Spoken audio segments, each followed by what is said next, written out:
Hello everyone, this is a current update on my project and how I feel I have developed up until this point. My project is called The Order, a biotechnical company in the far distant future who are ahead of their time, in which their leader is Magnus. He believes that humanity should be augmented and perfect. Human traits which are given from birth are weak, and that we can have extra strength, perfect sight, perfect looks. We do not have to be what we originally are. We can all be perfect, all the same. Humanity is becoming more and more like clones. Everyone looking the same, programmed with the same thought pattern. Individuality is dead. Early development stages of Magnus.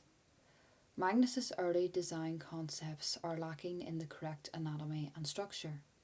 However, the idea is solid, like the robotic eye, beard and stern face, also the mechanical body. Magnus's character turnaround. The development process. These designs communicate more clearly what Magnus's body structure, muscle structure and stance. It shows him as a powerful, egotistical, almost heroic looking, but his expression gives way to something darker. There's something just not right about him. You could say uncanny valley. He's human, but not quite. Here are some more of my more recent designs of Magnus. You will notice that there is a lot of improvements in anatomy and structure of the body, which I have shown as well in my previous slide. The communication of the character's personality reads much better, as there is more thought in the colour palette. Red symbolises his violent nature and evil nature.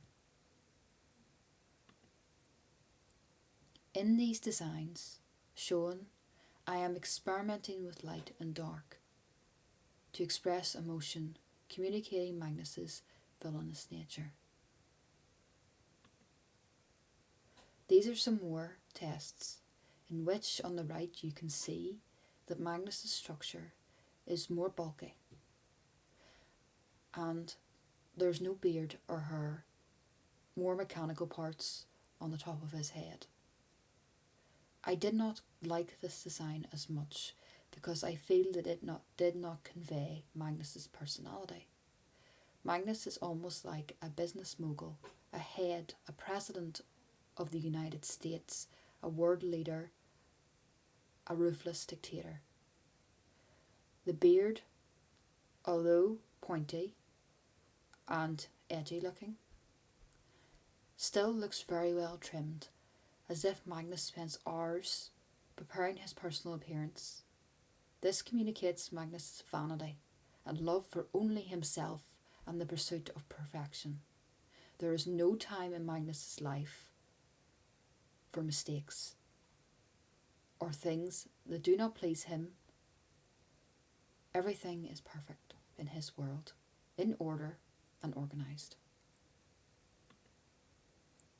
Here are some further designs of Magnus. These are quick sketches to convey combat stance and his emotions. In this design here you can see him losing his temper. How he tore his own parts of his eye out because he was fed up with it. It was the old tech, he wanted to upgrade it again. Even if he had already used very advanced tech, when he discovered something new, he had to have it. Nothing was ever good enough. Nothing was ever reaching the state of perfection. He was impatient and ruthless. Here are some early designs of my next character. Her name is Abby. You can see, like in the early designs of Magnus, the structure is lacking However, the ideas are solid. Here are some more early designs of Abby, showing combat stances. I had originally chose blue as the highlight colour on her armour, as I thought it looked aesthetically appealing against the black. However, on further studying into the design process, I originally had thought my original thought character designs were not appropriate anymore. These are some of my later designs. These are more developed in anatomy and structure. They read much better, and you can see that I have changed the colour of her clothes from red to green, also disregarding the earlier attempt of blue. If you invert the colour red, it turns to green, and vice versa. This is showing that Abby is the complete opposite to Magnus. She is part of the resistance called Dawn, who are completely opposed to the Order's psychology and theology. Here is another rough design that I had done by blocking it out. However, it serves a good purpose of understanding Abby's character and her emotional structure, how she is a warrior fighting for freedom, fighting for humanity, fighting for a better world where we can all be ourselves and we are not carbon copies of each other. You can see I have also added a robotic arm. However, you might think this is strange because the Dawn is opposed to biomechanics. They are not completely opposed to technology. They believe that if you really need something to give you a better quality of life, it is okay. Not as an enhancement to make you better than your peers or more advanced. You can see that Abby probably lost her arm in some sort of fight, which was then replaced with a robotic arm. This can also be true if you lost your legs in an accident, or your eyes replaced with new ones if you've gone blind. It is out of necessity, not out of improvement or self-perfection. These character designs show the state of the world in which my characters live in. Human beings are becoming less human and more machine. Women no longer give birth to babies. Instead, fully grown adults are produced on a manufacturing line. I feel like my world is a connotation to what humanity could become in the near future. We are more concerned with our mobile phones and technology and our image and reaching perfection, rather than being ourselves and being accepting of who we are and how it is good to be different and not a clone of every other person.